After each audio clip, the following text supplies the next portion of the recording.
Assalamualaikum warahmatullahi wabarakatuh. Sahabat dakwah, kembali lagi bersama kami di channel Dakwah Tanah TV.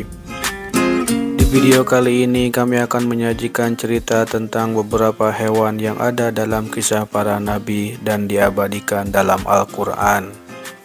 Namun sebelumnya kami ucapkan terima kasih kepada sahabat semua yang telah mendukung channel ini. Bagi sahabat yang baru mampir di channel ini, jika kalian suka dengan konten-konten yang kami sajikan, silahkan subscribe, like, share, dan komen. Mari kita bangun channel ini bersama-sama. Yang pertama adalah laba-laba dalam kisah Nabi Muhammad SAW. Ketika kaum Quraisy melakukan segala cara dan upaya untuk mengejar Rasulullah, bahkan sampai menyediakan hadiah 100 ekor unta bagi siapa saja yang berhasil menangkap Nabi Muhammad SAW, baik itu dalam keadaan hidup atau mati. Allah Subhanahu wa Ta'ala mengutus seekor laba-laba untuk bersarang di mulut gua Thur yang menjadi tempat persembunyian Nabi dan sahabatnya Abu Bakar radhiyallahu anhu. Laba-laba tersebut membuat sarang berupa jaring yang sempurna supaya menutupi mulut gua dan mengelabui kaum Quraisy. Dengan bantuan laba-laba inilah Nabi dan sahabatnya selamat dari kejaran orang-orang Quraisy. Mereka beranggapan tidak mungkin ada orang di dalam gua sementara ada sarang laba-laba di mulut gua tersebut. نسيج العنكبوت لم يتمزق وهذه الحمامة عشها قائم محال أن يكونوا هنا. لماذا توغلنا في الغرب كل هذه المسافة؟ نتجه شمال يثرب. Yang kedua adalah ular dalam kisah Nabi Musa alaihi salam.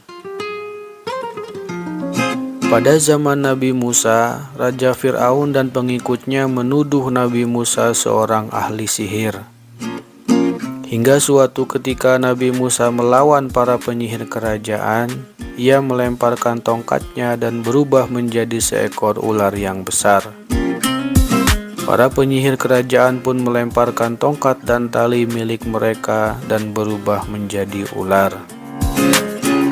Namun, sebenarnya ular dari tongkat dan tali para penyihir itu tidak berubah sama sekali, melainkan hanya tipuan ilusi saja yang merubah penglihatan orang-orang yang hadir agar terlihat seperti ular. Akan tetapi tongkat Nabi Musa lah yang benar-benar nyata berubah menjadi ular.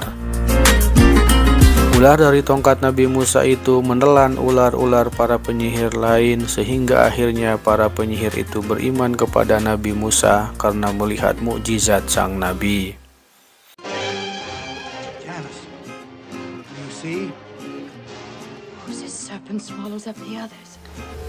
Yang ketiga adalah ikan paus dalam kisah Nabi Yunus alaihi salam. Nabi Yunus alaihi salam merupakan salah seorang dari golongan para nabi yang mendapat ujian berat dalam dakwahnya. Dakwahnya yang terus-menerus bahkan sampai bertahun-tahun itu selalu ditolak oleh kaumnya. Hingga akhirnya ia merasa jenuh dan putus asa lalu meninggalkan kaumnya dan pergi naik kapal laut. Di tengah lautan terjadi sesuatu hal yang menyebabkan ia harus dilemparkan ke laut lalu dimakan oleh seekor ikan paus besar yang bernama Nun. Atas kuasa Allah Subhanahu wa Ta'ala, ikan besar itu menelan Nabi Yunus. 40 hari Nabi Yunus berada dalam perut ikan paus tersebut, gelap gulita tiada cahaya sedikit pun. Selama dalam perut ikan itu, Nabi Yunus menyadari bahwa ini adalah hukuman dari Allah atas perbuatannya yang meninggalkan kaumnya. Lalu Nabi Yunus bertaubat memohon ampun kepada Allah atas kesalahannya itu, hingga akhirnya ikan paus tersebut mengeluarkannya di tepi pantai. Yang keempat adalah semut dalam kisah Nabi Sulaiman alaihi salam. Ketika suatu hari Nabi Sulaiman selesai mengerjakan sholat di tepi pantai, pandangan beliau tertuju pada pasir-pasir yang ada di pantai tersebut. Nabi Sulaiman yang memiliki mukjizat dapat mengerti bahasa hewan melihat kawanan semut yang menyeret selembar daun hijau. Ternyata daun tersebut dibawa dengan seekor katak laut untuk memberi makan seekor ulat yang terjepit batu. Semut dikenal sebagai hewan yang memiliki solidaritas dan ukhuwah yang tinggi antar sesama. Yang kelima adalah burung hudhud dalam kisah Nabi Sulaiman.